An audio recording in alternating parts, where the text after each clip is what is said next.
Now, the 13th Amendment has teeth in it, right? Now, Article 2, man, I don't care what they think. You know what I'm saying? It's about what we think and how we carry ourselves. Nobody's telling us to walk around with our head down.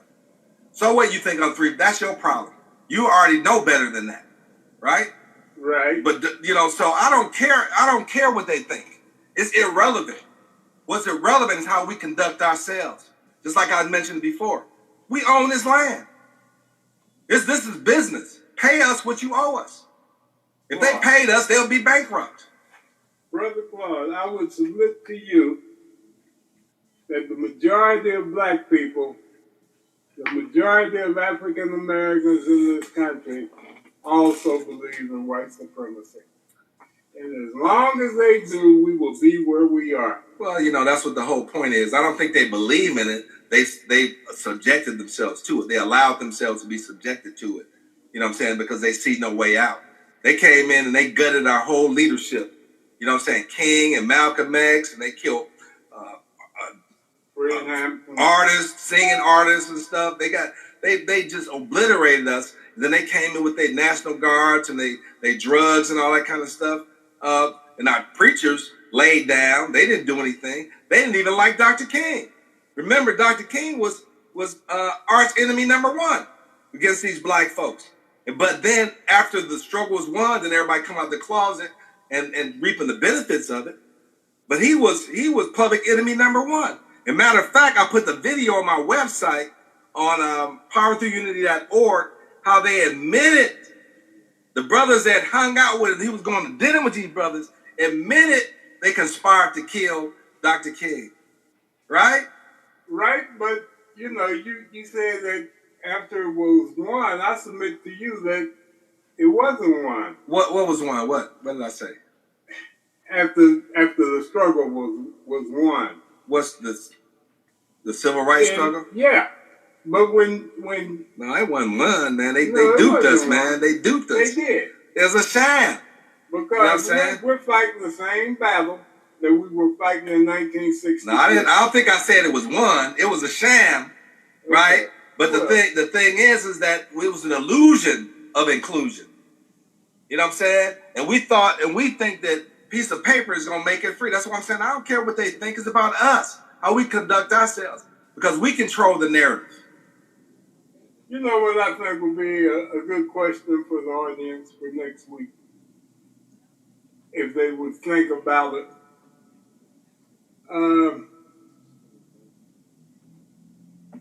Does white supremacy equate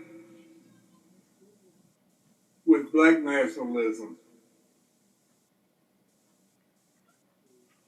Explain. Now, well, break it down. Contrast. What's the difference between white supremacy and black nationalism? Black nationalism is weak. It is not united. You know what I'm saying? I don't think there's a coherent vision and a system of implementation. You know what I'm saying? The white supremacists have the U.S. government behind them. That's their implementation too, right? Black nationalists don't have any of that. That's why we're doing this, a system that they can converge around. Like Christianity was a battle cry for white America. Yeah, but black nationalism is what we're going to have to go through as black people in order to get where we need to be. Well, what is black nationalism? What is that? Black nationalism is love of black people, preference of black people. Black nationalism is every time you talk to black people, they talk about what we need is unity. What we need is unity. What we need to do is to help each other. That's all it is. But that's what this program is about. Right. You know what I'm saying? And then not only that, but we put money in your pocket for doing it. You know what I'm saying? That's what, and we give you the proper education to make sure that you can compete in capitalism. This is a capitalist society. You know what I'm saying? But the question I argued before is that what's the difference between police shootings in the neighborhood and neighborhood crimes? See, there's a difference between white poverty and black poverty. Black poverty is the most insidious, harmful poverty there is. Because they lock us all into a confined area, like rats in a cage. And they take away all the resources. You know what I'm saying? The statistic I mentioned earlier is 0% wealth accumulation. Right? Right. That's insidious. So what do you think? See, people kill each other who live in close proximity with each other. White folks kill each other probably at a larger rate than we do, but they're spread it out and they're not to a confined area. Yeah, white on white crime is so, black on black crime. So what happens, and I, saw one, psychological show that they had where they put rats in a cage, right?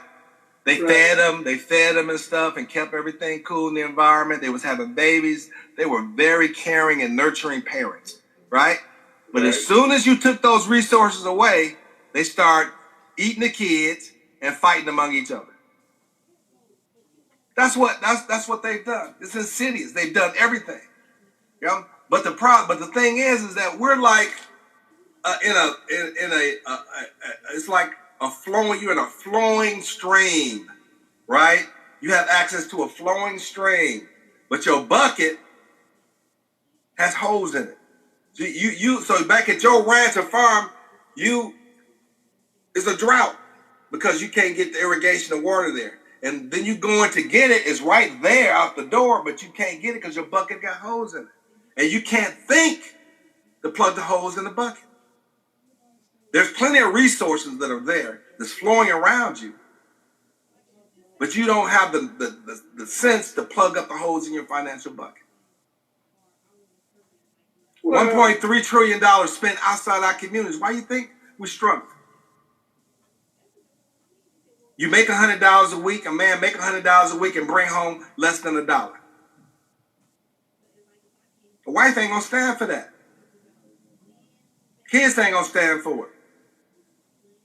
No matter what happened in the past, we need to fix that. God gave us a mental computer, a program. We need to reboot it, get the viruses out. I'm trying to clean the viruses out and put some new information in there. Well, we definitely need to manage money a whole lot better. And unity, coming together and just fussing with each other, it's not going to work. We got an action plan here. Take action. This is America, capitalist corporation.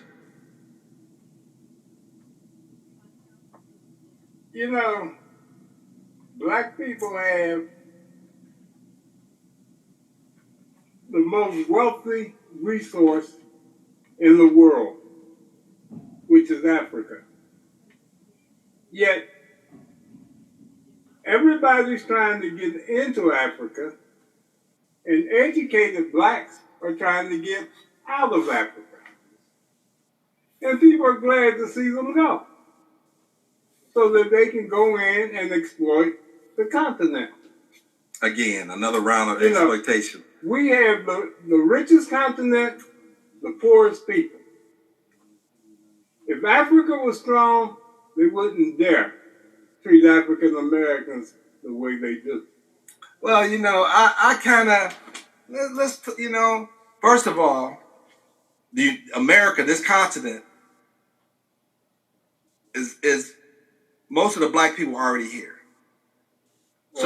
So the Africa, I understand that, but there's really no affinity between Africa and here because we are a separate nation, and they came in and invaded and obliterated just like Africa. Now, because there's so many of them that they're gradually forcing to have to do some things like that. But they came and wiped out 100 million of us.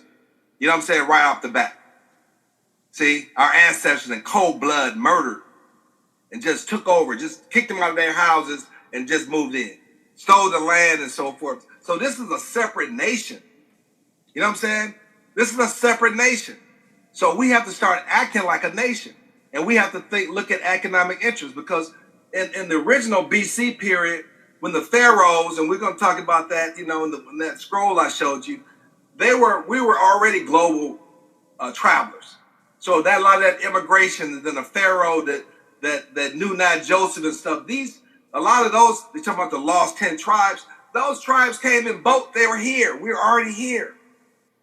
This is here. And then when they started modern day slavery, they took those the tribe of Judah, the ones that were there and stuff in Africa, those are the ones they shipped out to slavery back over here. So all we did was renew our bloodline when they brought them here. But this right here is our country. That's what I'm saying. This is a sense of nationalism.